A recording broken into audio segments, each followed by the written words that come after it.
Hare Krishna, Hare Krishna, Krishna Krishna, Hare Hare, Hare Rama, Hare Rama, Rama Rama, Hare Hare.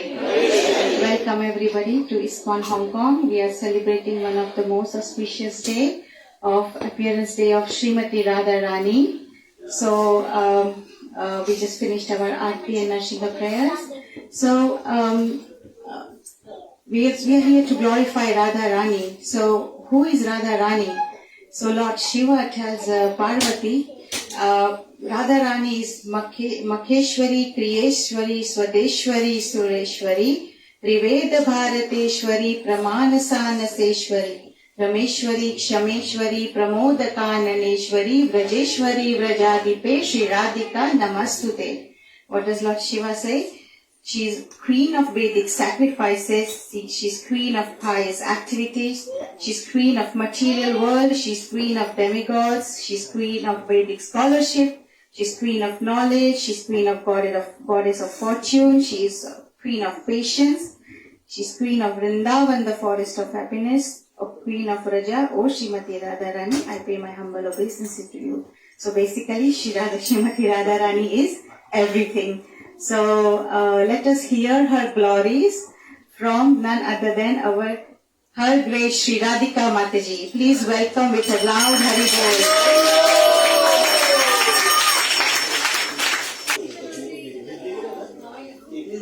Hare Krishna, Hare Krishna, Krishna Krishna, Hare Hare, Hare Rama, Hare Rama, Rama Rama, Hare Hare, Jai Srimati Radharani ki, Shri Radhastami ki, Radha Shama Sundar ki, Vrindavan Dham ki, Raj Govardhan ki, Gauri Thai ki, Leela Prabhupada ki, Nitai Gaura Premanande.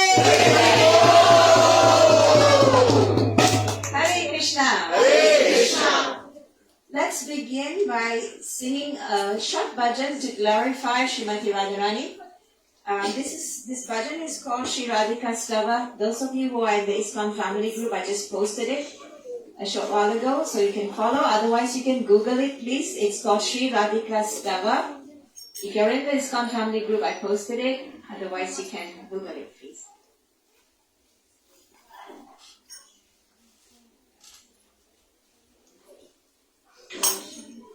Okay, everyone good?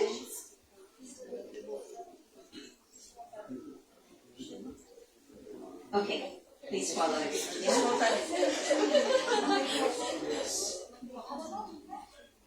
Everyone okay? Yes. Shri Radhika Stava.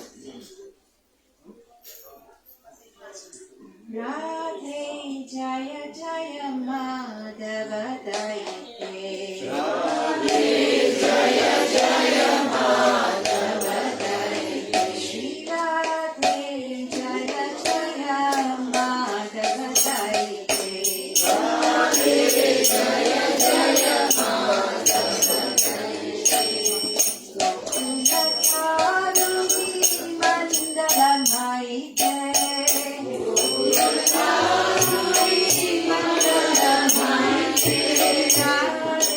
Jaya Jaya Madhava Daite.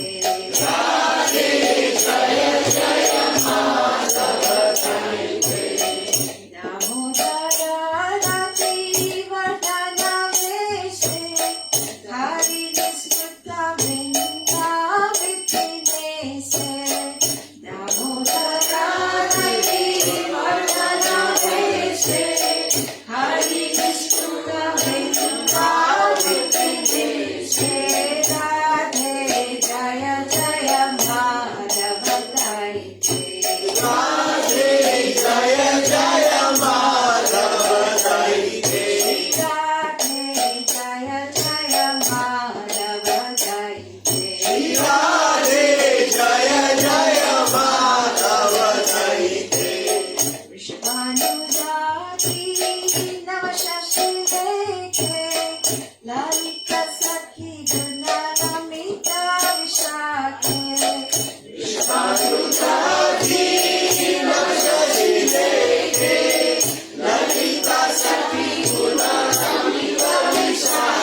Jai Srimati Radharani ki Jai.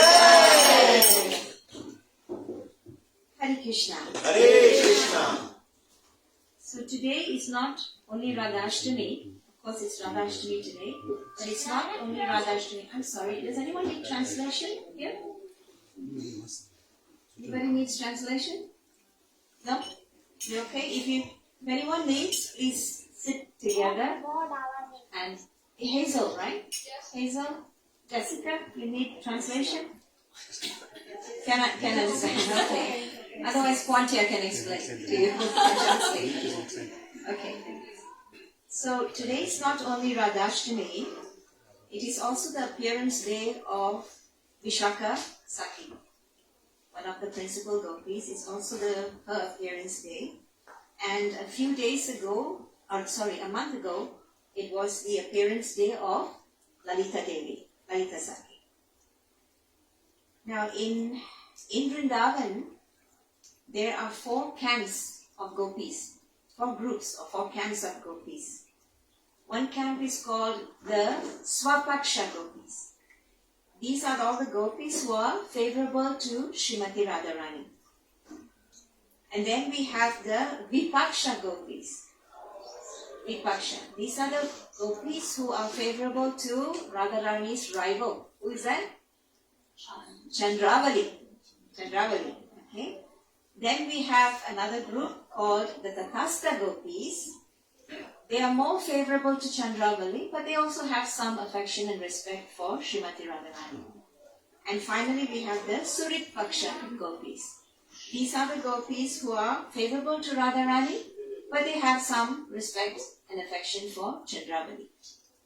Now, Lalita Devi, Vishaka Devi, they are Swapaksha gopis, those who are favorable to Radharani and completely consider themselves to be her servants. So before I begin my discourse today, I most especially seek the blessings of the Ashtasakis who are very dear to Srimati Radharani. And being very intimate associates of Srimati Radharani, if they so desire, they can reveal to us some beautiful aspects of the pastimes of Srimati Radharani's, confidential pastimes of Srimati Radharani's. So by humbly seeking their blessings, and the blessings of Srila Prabhupada and my Guru Maharaj, the blessings of all of you present here today, let us begin our humble attempt to glorify Srimati Radharani today. Hare Krishna. Hare Krishna. So one time, Srila Bhakti Siddhanta Saraswati Thakur, if you don't know who that is, he is our, let me ask you, who is Srila Bhakti Siddhanta Saraswati Thakur? Yes, he is the guru of our founder Acharya Srila Prabhupada. So one time Srila Bhakti Siddhanta Saraswati Thakur was walking along Radhakund in Rajabhumi with his disciples. How many have been to Radhakund? Very nice. If you haven't, please make sure you go. This year Max and Hazel can raise their hands. Okay. So when they were there, they saw a king offering Dandavat pranams to Sri Radhakund, the holiest place in all the three worlds. Now Srila Bhaktisiddhanta Saraswati Thakur's disciples, they saw this and they remarked to Srila Bhaktisiddhanta Saraswati Thakur. They said, what a humble man he is. Although he is the king, still he has so much love for Sri Radhakund. But Bhaktisiddhanta Saraswati Thakur replied, he said, no, there is a difference between his love and our love. Srila Bhaktisiddhanta Saraswati Thakur said, the king is offering obeisances to Radhakund because Lord Krishna is his life and soul. And Srimati Radharani is connected to Lord Krishna. Therefore, he is offering his Dandavat pranams. But for us, Srimati Radharani is our life and soul. And because Lord Krishna has some connection to Srimati Radharani, therefore we offer our obeisances to Lord Krishna. Now this is not to belittle anyone's position, but to highlight the fact that the position of Srimati Radharani, okay, to highlight this fact. So those who worship Vishnu are called Vaishnavas. What about those who worship Krishna? What are they called? We generally refer to everyone as Vaishnavas, right? But those who worship Vishnu are called Vaishnavas. Those who worship Krishna are called Karshanas. Karshanas. And those who worship Param Gauri, Srimati Radharani, are known as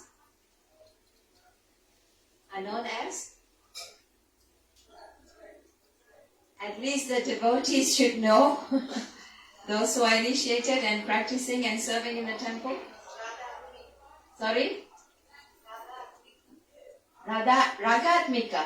Oh no, that's spontaneous love, Mataji. So those who worship Srimati Radharani as their life and soul are known as Gaudiyas.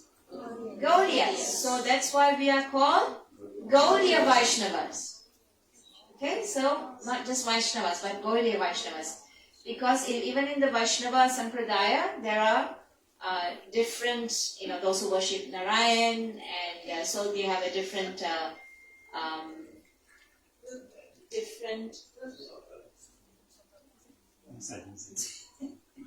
it was rather right sneezing.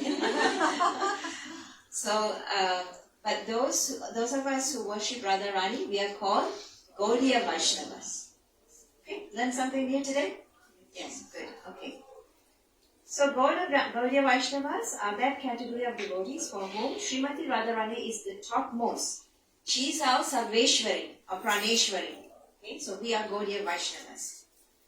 Now, in the Chaitanya Charitamrita, it says, Radha Krishna Eka Atma Dui Dehadari Anyone Nilase Rasa Ashvadana Kari. Translation, Radha and Krishna are one and the same, but they have assumed two bodies. Thus, they enjoy each other, tasting the mellows of love. So this is the simple secret behind Radha and Krishna. They are actually one and the same, but they exist in two forms in order to increase the feelings and ecstasy of love. Now in Satya Yuga and in Treta Yuga, or actually in previous yugas, there were no deities of Srimati Radharani. Srimati Radharani was not actually worshipped along with Krishna. Krishna was worshipped alone. Krishna was worshipped alone. Even though people in those yugas were highly qualified, like for example, people in Satya Yuga could fast for 10,000 years. They could take one breath, and they could take one breath once in a few hundred years. We can't even imagine this in Kali Yuga. Imagine fasting for 10,000 years, okay? Once a year, Nirjal Ekadasi comes around and already we are struggling.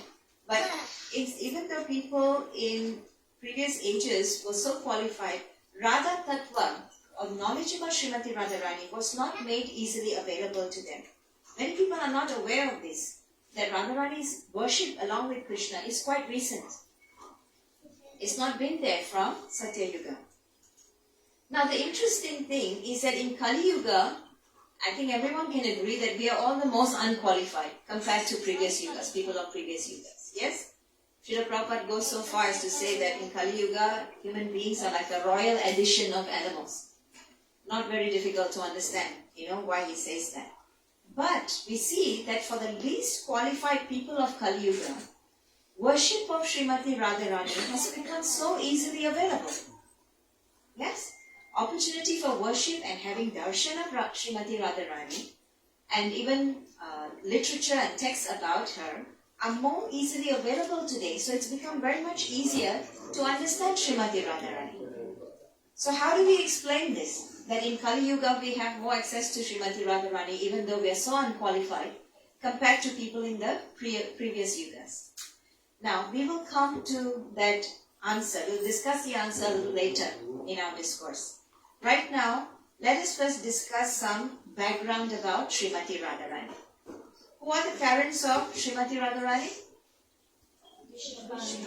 Vishwabali Maharaj and Kirtida Mataji. How did they find her?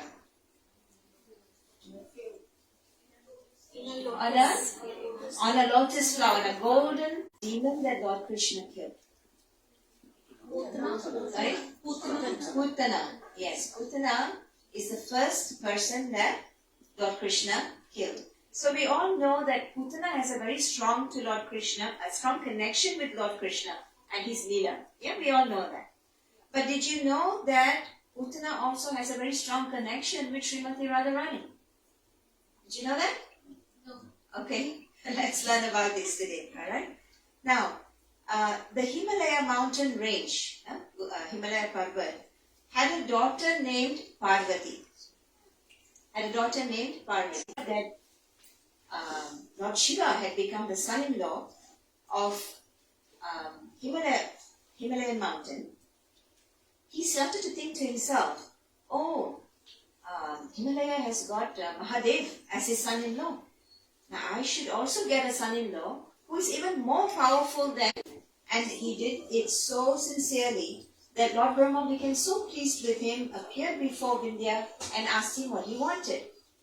And when Vindhya asked for the boon, my Lord, I want a son-in-law who is more powerful than Lord Shiva.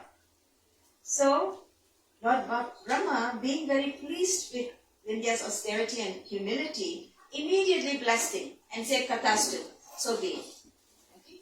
So now, when Lord Brahma was returning to his own abode, he started to think to himself, wait a minute, I've given him this boon, but how is it possible for Vindhya to get a son-in-law who can defeat Mahadev himself? Lord Shiva is all powerful. So how can he get a son-in-law who can defeat Lord Shiva? The only person who can defeat Lord Shiva is Lord Krishna. He's the only person who can defeat Lord Shiva. Because Lord Shiva is Maheshwar. And Lord Vishnu is Parameshwar. But Lord Krishna is Sarveshwar. He's the only one who can defeat Mahadev. So, Lord Brahma was thinking to himself, if Lord Krishna is to become the son-in-law of Vindhya, that means Srimati Radharani has to take birth as Vindhya's daughter. Right? That's the only way this is possible. So, just an interesting side point, how, the demigods, they give a boon without, they're happy and they just say tatastu to everything, and then they have to figure out how to make this work, okay?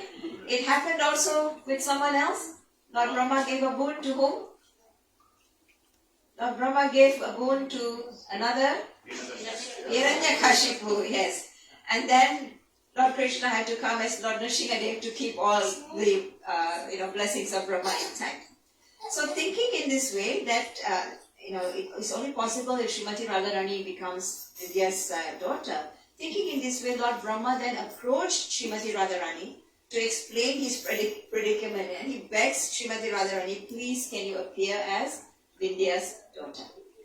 And Srimati Radharani, being so compassionate and kind-hearted, she mercifully agrees to his request. Are we good so far? Yeah? Okay. So now, meanwhile, in Mathura, Devaki and Vasudev's 8th child has appeared. Okay, in Mathura.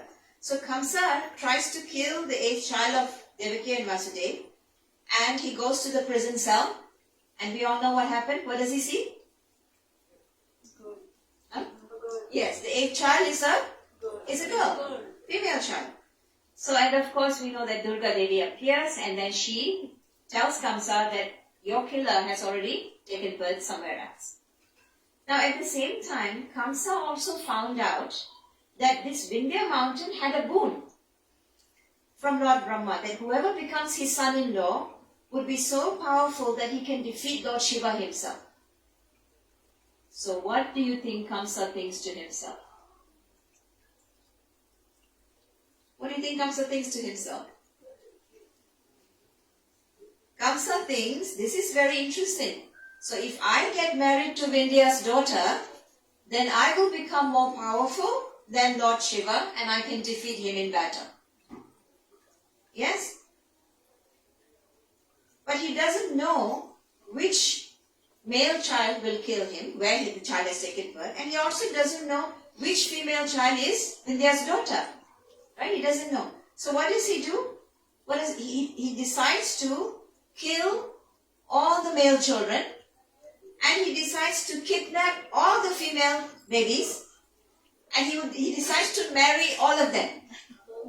Get married to all of them, thinking that one of them will definitely be Vindhya's daughter.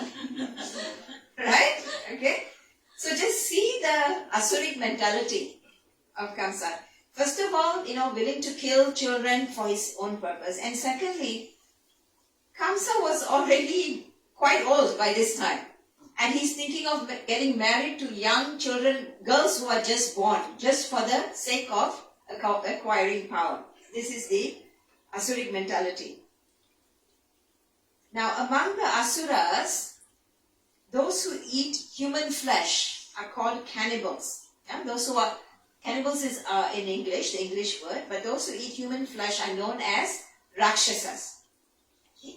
And amongst the Rakshasas, those who specialize in killing and eating the flesh of babies and young children are known as Putana.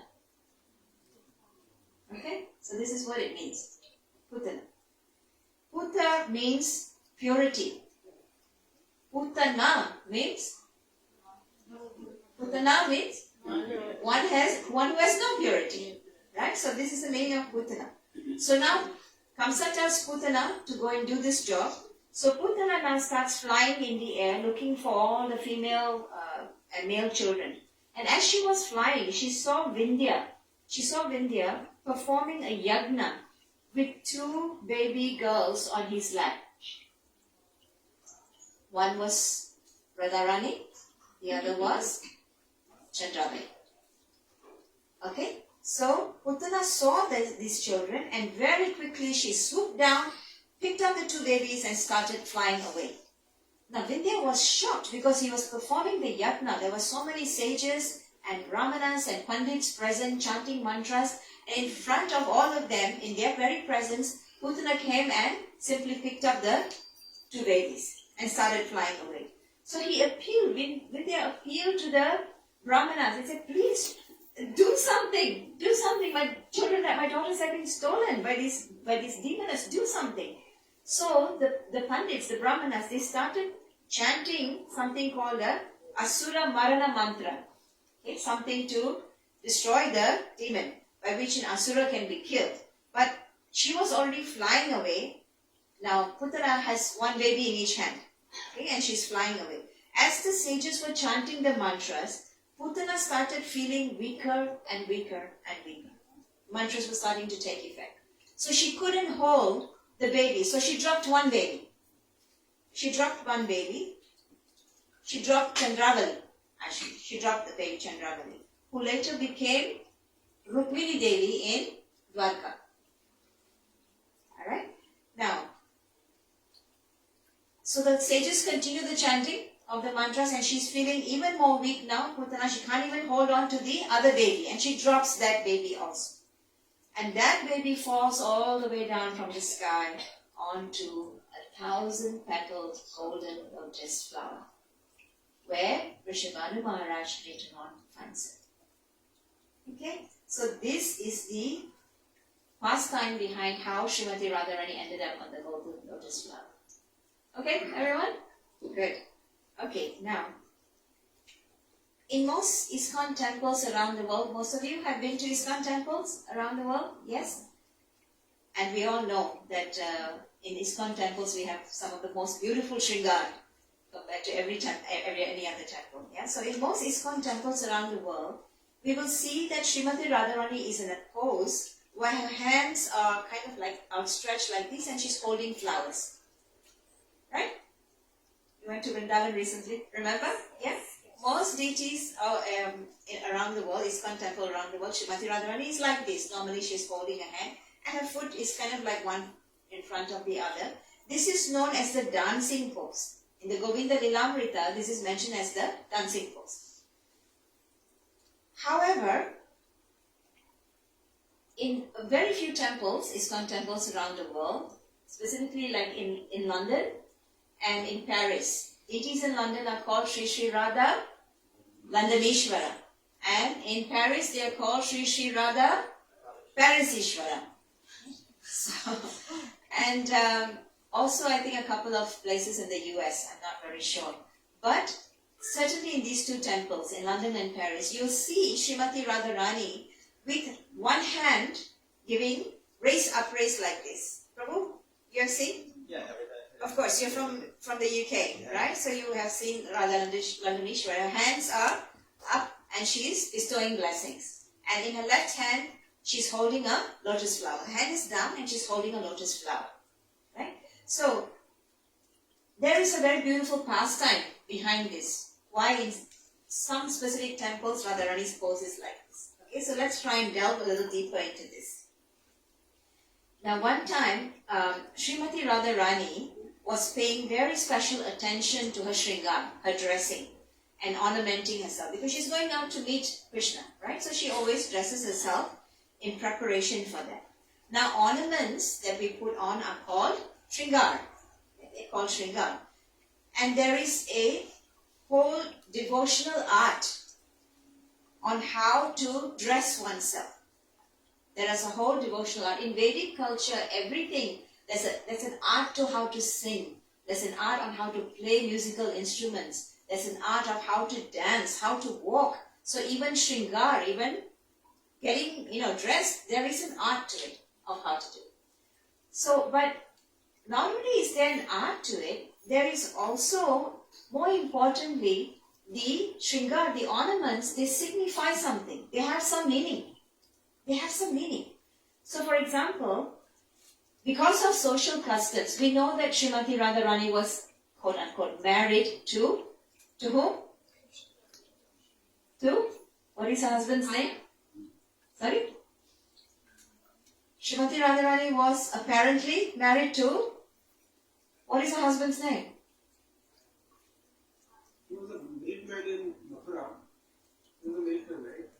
They're all Gopas, Prabhu. They're all milkmen.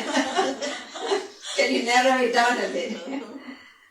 Please buy the Krishna book before you leave the temple. Okay, all these information is in the Krishna book. You're not reading. Krishna, Radharani is married to Abhimanyu. Not the Abhimanyu in Mahabharata, okay? Not that one. This is a Gopa called Abhimanyu, right? So because technically she's married to Abhimanyu, so as per social custom, she and Krishna cannot meet freely, right? She and Krishna cannot meet freely because it's social custom. She's a married woman and of course she cannot intermingle. They cannot even speak to each other in public, can't even look at each other like that. It's not acceptable, social custom at the time. So how do they communicate? They communicate through their dressing. Srimati Radharani communicates with Krishna through her dressing. For example, when Srimati Radharani wears a half moon ornament on her forehead, it's a signal to Lord Krishna, both sides of her face. What do you think it means? 16. Means she will come with 16 gopis to meet Krishna. And sometimes we see Radharani, after the gopi doll, she has a peacock drawn on her face. Now, if the peacock is facing each other, if the peacocks are facing each other, it means that Radharani is telling Krishna that we can be very intimate. Okay? We can be very intimate. But if the peacocks are facing outwards, away from each other, it means she's telling Krishna, we can meet, but you have to keep your distance because your Gopa friends will also be with you. So we cannot get too intimate. Right? So all this communication is taking place. And if she has 3 dots on her chin, have you seen? Sometimes even the village ladies, they put these 3 dots on their chin. This is all coming from Vedic culture. Srimati Radharani, when she puts 3 dots on her chin, she's telling Krishna that he can bring 3 Gopa friends with him for the meeting. Only 3 he can bring with her. He can bring with him for the meeting. Now we should understand that these 3 Gopas are very special boys called Hare Krishna. Prabhu, come, please come. We should understand that these 3 Gopas are very special boys. They are called Priya Narma Sakas. Priya Narma Sakas. They are very special boys who have the privilege of arranging Radha and Krishna's meetings. So Radharani sometimes allows them to come for her meeting with Krishna. And the chief of these Priya Narma Sakas is Lord Krishna's funny, chubby, Brahmana friend. What is his name? What's his name? Madhumangal. Yes, his name is Madhumangal. So if there's only 1 dot on the chin, Radharani is telling Krishna, you can only bring 1 Gopa. Just bring Madhumangal with you. No one else. If there are no dots on her chin, it means don't bring anyone. Come along. With 2 more earrings attached to that 1 earring, because 1 earring signifies 24 minutes. So if there are 3 earrings together, it means 72 minutes. So Radharani is telling Krishna, we will meet in 72 minutes. Isn't that interesting? How they were communicating. Did you ever think about it? What year? You know your orange sari means something. No, but it's just interesting to think. We have lost this art. We have lost this art of being able to communicate through our shringar. Okay? But these are all actually in Vedic culture, these are all very, very, very common in those times. And this is how Radharani communicates with Krishna. It's very useful, right? Because they can't speak openly, so it's very useful for them to communicate in this way.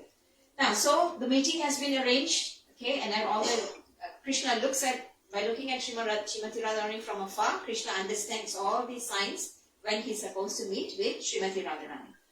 But Krishna arrived late for the meeting, which made Radharani upset. She got angry, right? And in Sanskrit, this is known as man, right? This is known as man, yeah? Those who are Indian bodied would understand what I'm referring to, right? Yes? No? No? Not Apman, it's Man. Man means sulky. That means she's she's not exactly upset with Krishna, but she shows that she's upset because she wants Krishna to pacify her. Right? So that's a whole art in itself, how Krishna pacifies her. And so this is called man. You haven't heard? No. Am I saying it wrongly? Man is the right word, eh? Man. Anyway, this is called man. In Varshana, there's a man mandir. When Radharani is upset, she goes to the man mandir, and then Krishna understands, oh, Radharani is upset with me. Then he has to go there and do things to pacify her. Okay? So anyway, this is called as man, and Krishna tries to pacify her. He wasn't successful, and then he asked Lalita Devi to help her, and finally, anyway, he was able to pacify Radharani. So one day, a few days later, Krishna tells Radharani, you're always going into this mood of man, and I have to endeavor so much to pacify you. Why don't today we switch roles? I will go into man, and you try to pacify me. Okay, and then Radharani says, okay, this sounds interesting. This might be fun. So she agrees. All right, and then so right there and then, Krishna starts to exhibit his mood of being in man, and Radharani has great difficulty in trying to pacify him. For 3 days and 3 nights she tried, but she couldn't pacify him. And she asked Lalita Devi to help. Even she could not help. Then she asked Vishaka Saki to help. She also was unsuccessful. Finally, they called the 16,108 gopis, and all of them tried to pacify Krishna, but nobody could do so. And at this point, Srimati Radharani became sad, and she started crying, and her kajal started flowing into the waters of the Yamuna. And then Yamuna Devi, personified, came out of the river. She came out and she said, my dear mother, I understand why you are upset. Please, allow me to help you. Allow me to serve you by helping you. So Radharani agrees. And what does Yamuna Devi do? She dresses herself up like Krishna. Exactly like Krishna. Because Yamuna Devi is also blackish in color. Yeah, her color is also bluish black, just like Krishna, Sham color. So she dresses herself up exactly like Krishna. And she walks to that direction where Krishna is, in this mood of man. And Krishna sees her and he says, who are you? Who are you? You look exactly like me. Who are you? And Krishna says, you look so attractive. I want to embrace you. And so Yamuna Devi says, if you want to embrace me, then first you must give up your mind. You must give up your anger. And you must take full shelter at Srimati Radharani's lotus feet. So Krishna agrees. He gives up his mind, he agrees, and he bows down to Srimati Radharani. He puts his head down on her lotus feet.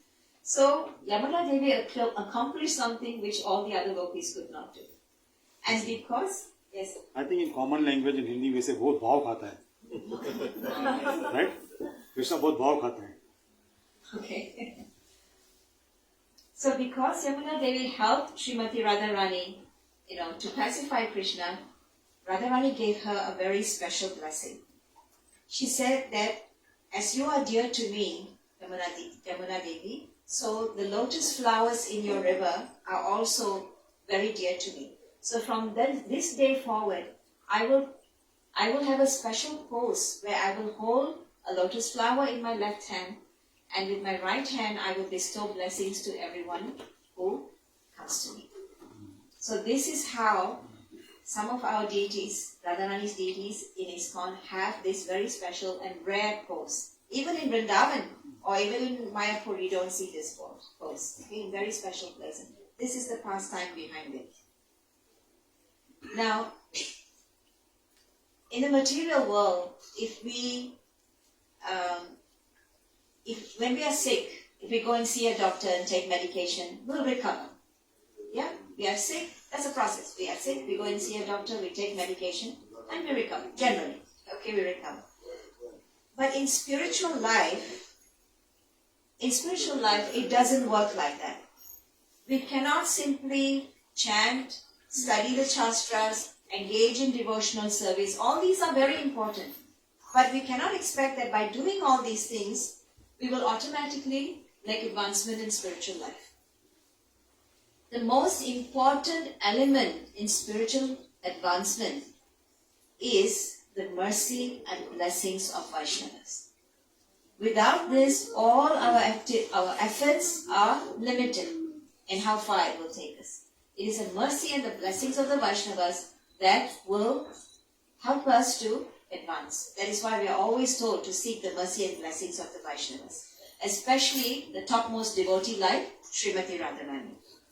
Because Krishna consciousness is all about getting the mercy of the devotees. Now, mercy, the easiest way to get this mercy is by chanting the holy names of Lord Krishna. Okay? Chanting the holy names.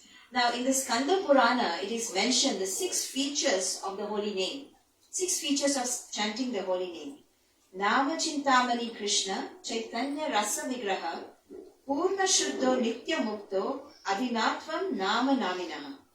So the holy name of Krishna is Nama Chintamani. It is wish fulfilling.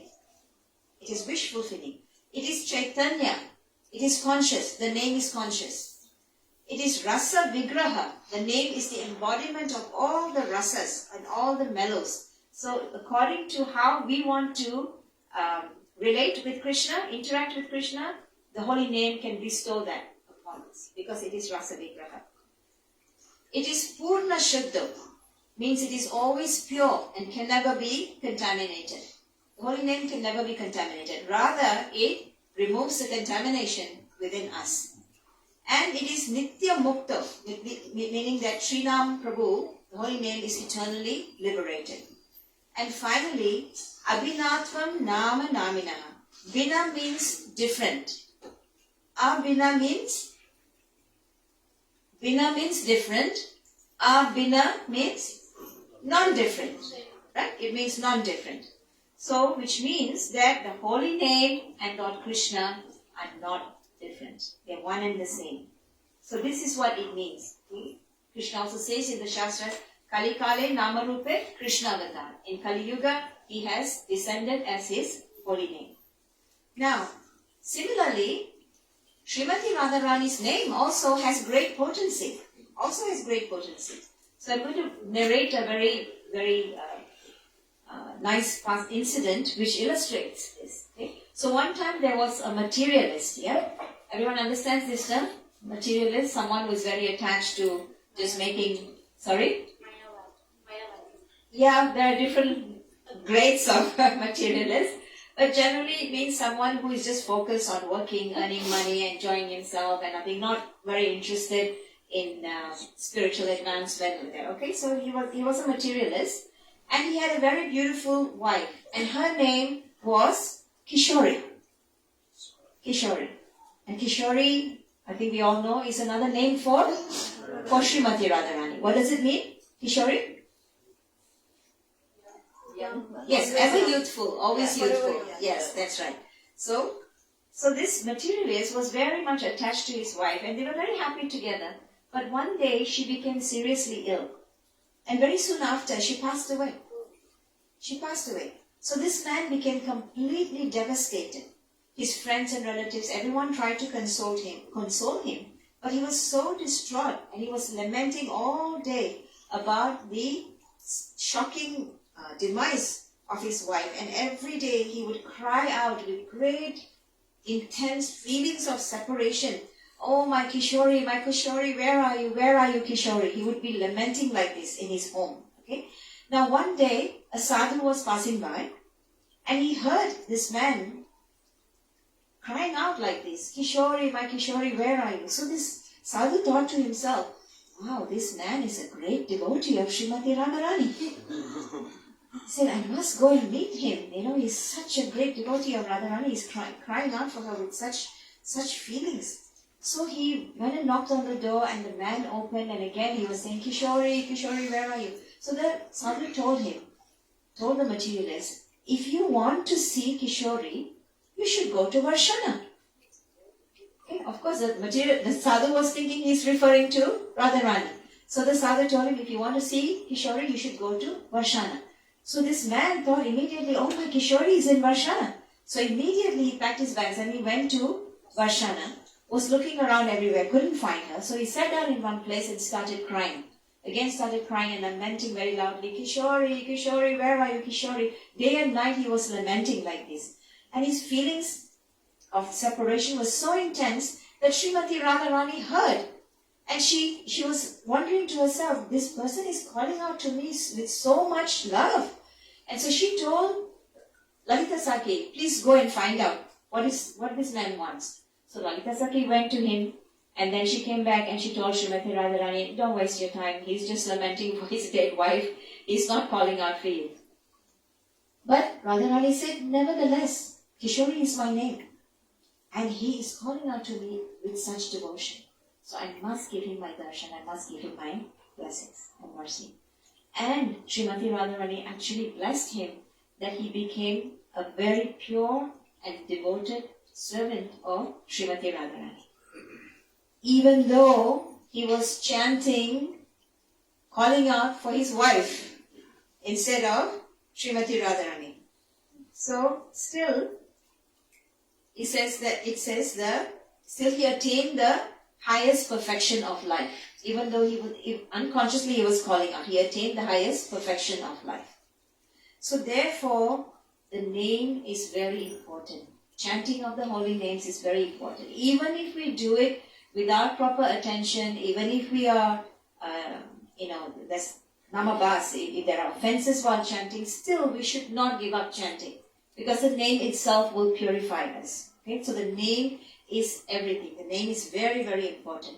And this is why in Vedic culture, in Sanatana Dharma, we always give devotional names to individuals. Right? His name is Vishwa. Is that your full name, Prabhu? What's your full name? Vishwamohan. Vishwanathan. Vishwamohan. Vishwamohan. Okay? A name of Krishna. Or is it Lord Shiva's name? Krishna. Lord Shiva is Vishwanath. Yeah, that's a different name. So Vishwamohan. So, like that, okay? And many people, we know, right? Generally in Vedic culture, we give the names of gods or goddesses to our children. So that when we call them, we get the benefit. We get the benefit. Yes or no? Yes. Right? Yes. Sadly, in today's world, most of us Indians, we have this ridiculous habit of shortening the names. So the person may have a very nice name, but he ends up being called Pappu, Pippu, Tittu, Tattu, and who knows what else. Isn't that the truth? Yeah? Pinky, donkey. Chunky, donkey, and no, we have this habit of doing this, okay? Without understanding the reason why our parents have given us these beautiful names. Because every time we call this name, we get benefit. We are so much benefited by this. Now, have you heard of this pastime of Ajamil? Everyone has heard of this pastime of Ajamil? For those who don't know, Ajamil was to cut the long story short, Ajamil he was a Brahmana, he was about to leave his body. He was a Brahmana, but he had committed many sinful activities. And at the time of his death, when he was about to leave his body, the Yamadutas came to take him. But Ajamil had a son named Narayan. He had a son named Narayan.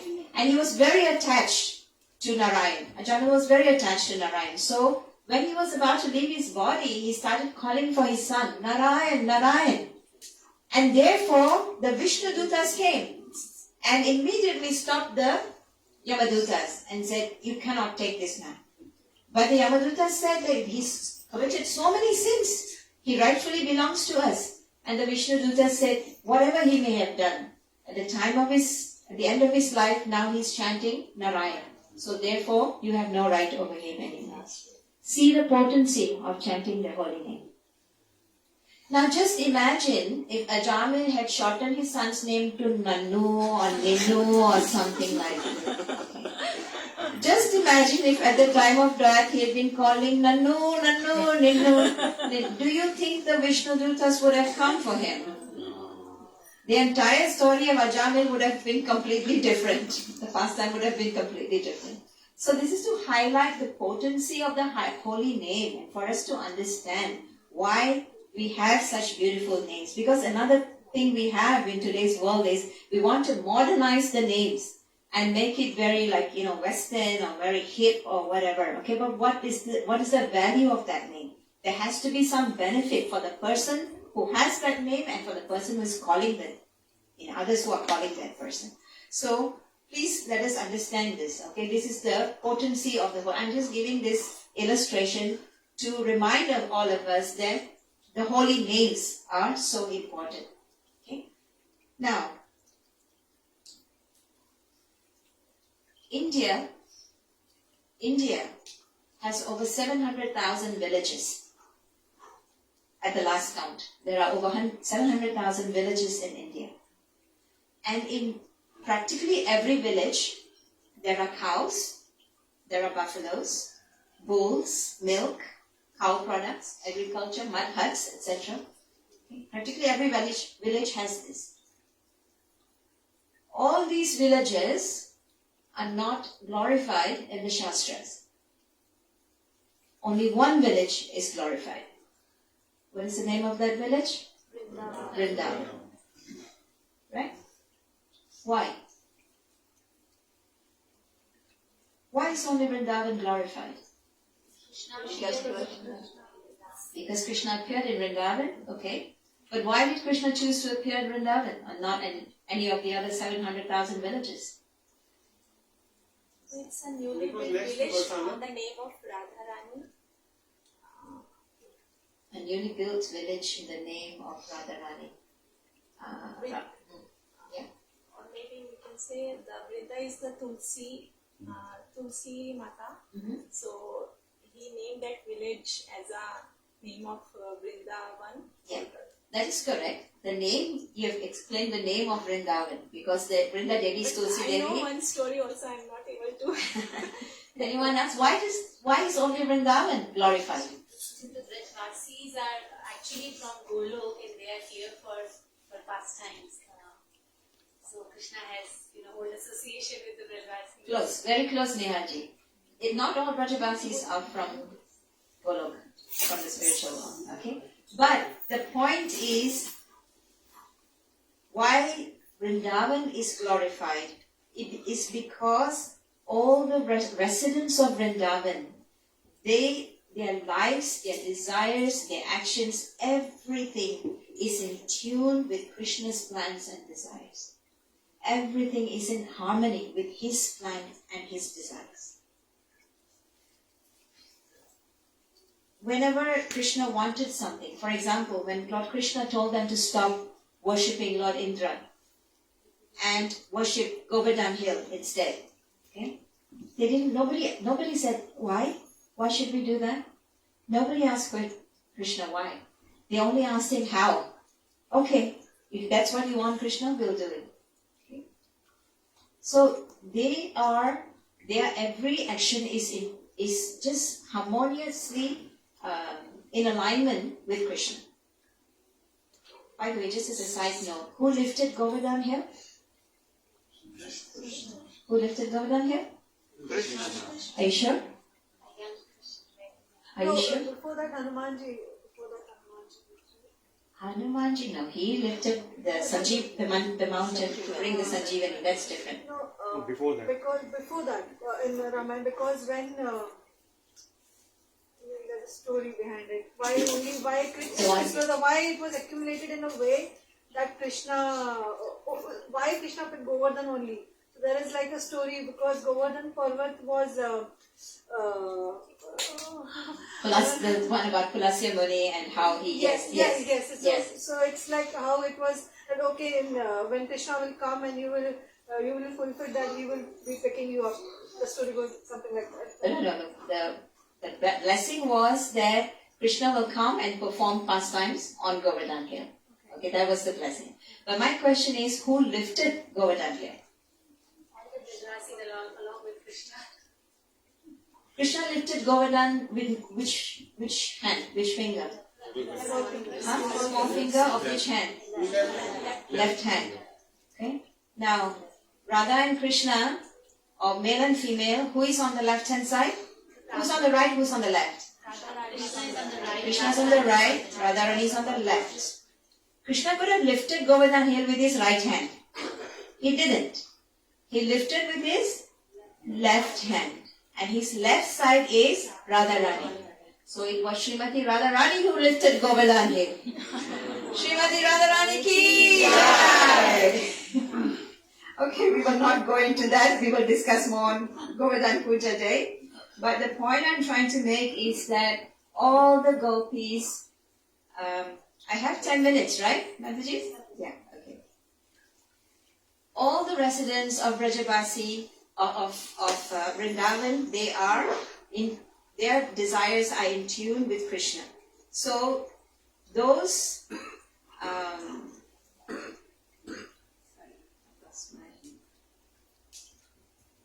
yes, in Sanskrit, movement is called Braj. Movement is called Braj.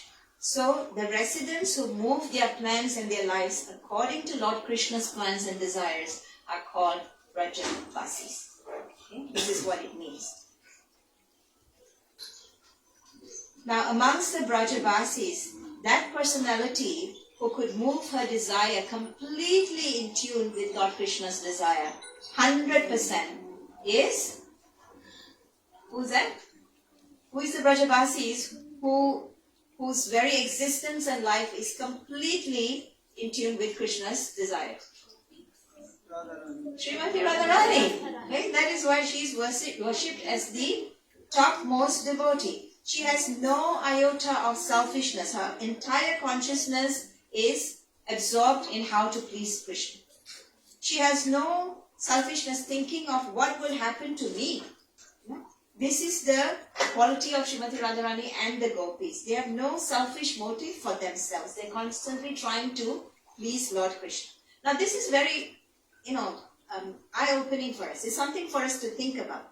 Because as sadhakas, as devotees, those of us who are practicing on the path of devotional service, on the spiritual path, we are trying to engage in seva, in devotional service, right? But at the same time, we have to work and we have to do so many other things. And we are told that we need to increase our seva, we need to increase our activities on the devotional platform. So we always think, how is it possible? How is it possible to think of Krishna all the time? How is it possible to always be thinking to how to serve him and how to please him? What will happen to me? If I constantly focus only on serving Krishna, what will happen to my life? Who's going to provide for me? Where will I earn the money? What will happen to it? We have these worries. True or not? Yes or no? Who has this? Is it only me? Most of us have these worries, right? So we want Krishna, but we are thinking, I have to do this also. If I'm always 100% engaged in Krishna, how will I deal with this? How can I engage in my other things? So we have to learn from Srimati Radharani and the gopis, because we may think that there's so many things we need to do in our lives, but the Srimati Radharani and the gopis are always just in anxiety, thinking how to serve Krishna, how to serve Krishna. This sounds miserable. This sounds very difficult for us, but it sounds difficult to us because we are conditioned. We're conditioned and we think that we have to do things for ourselves. We think we are the controller. So by hearing the pastimes of Srimati Radharani and the gopis, they are trying to teach us. If we just engage ourselves fully in Krishna's service, Krishna will take care of everything. Krishna will take care of it. Now this doesn't mean you now have to give up all your job and everything and suddenly now just sit in the temple and chant the whole day. There are practicalities also to be addressed. But we should not have this anxiety. What will happen to me if I don't work, if I don't earn? No, we should have that firm faith. Krishna is my provider. Krishna is my maintainer. And he will take care of me. This is what it means. Sharanagati, this is what it means to surrender. To have complete faith that Krishna is my maintainer. Everything he will arrange. I don't know, but he will arrange. This is what Sharanagati means. Okay? So we are running short of time, so I just want to conclude by saying that just as the Brajabasis have attuned their wishes and desires with that of Lord Krishna, this is what we are supposed to learn. We are supposed to learn to do this, and we can only do this by the grace of Srimati Radharani. Only by her mercy and her blessings we can do this. And how do we approach Srimati Radharani? Through? Krishna. Through Krishna? Are you sure? And the Guru. And the Guru? Okay. But anyone else has any answer? How do we approach Srimati Radharani? Engage in devotional service. Okay, good. But my question is, we want to approach Radharani so that we can gain Krishna's favor, right? But how do we approach? That means we are trying to reach Krishna through Srimati Radharani. But we have to reach Srimati Radharani through whom? Lalita and Vishaka. Good try. Good try. Anyone else? Chanting the names of Radharani. Okay. Who said that? Chaitanya Mahaprabhu. Thank you. We have to approach Srimati Radharani through Lord Chaitanya and Lord Nityananda. That is why our presiding deities in the temple here are Gaur Nitai, Lord Chaitanya and Lord Nityananda. Because it is not so easy to reach Srimati Radharani directly. But through the mercy of Lord Chaitanya and Lord Nityananda, then we can very easily approach Srimati Radharani. Yes, so for those of you who are wondering, I never asked the question, why we have Gaur Nitai deities here instead of Radha Krishna deities. Well, of course, today we have Radha Krishna deities. But why our presiding deities in Iskcon Hong Kong Temple is Gaur Nitai? This is the reason. We approach Lord Krishna through Srimati Radharani, and we approach Srimati Radharani through Lord Chaitanya and Lord Nityananda. Are we good, everyone? Yes? Okay. So, once again, yes. Mataji, my name is Ruju. Yes, And I know. mostly people get very confused what kind of name is this. And my great grandfather kept my name as the rope that is used to churn makhan for Krishna. That rope is called roti. I see. So I mean I know when I tell my name people are like what's that? But now after listening to you I'm like very proud that my grandfather kept my Right, name. very nice. You see? Wonderful, wonderful. So auspicious, the rope that churns the butter to make makhan for yeah. Krishna, and you're named after that. Yeah, the rope is called Raju. Wonderful, wonderful. Thank you very much for sharing that with us. Yes. Yeah, go ahead.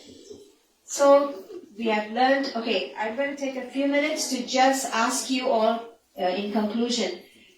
Can a few of you share with me what is your takeaway from our discussion tonight? What have you learned? What is your takeaway from the discussion tonight? Anybody? Serve Gaur Nitai. Very nice. Yes. Anyone else? Nobody has been listening to a word of what I said, it seems. What is your takeaway? Just one point. What is your takeaway from what we... Yes.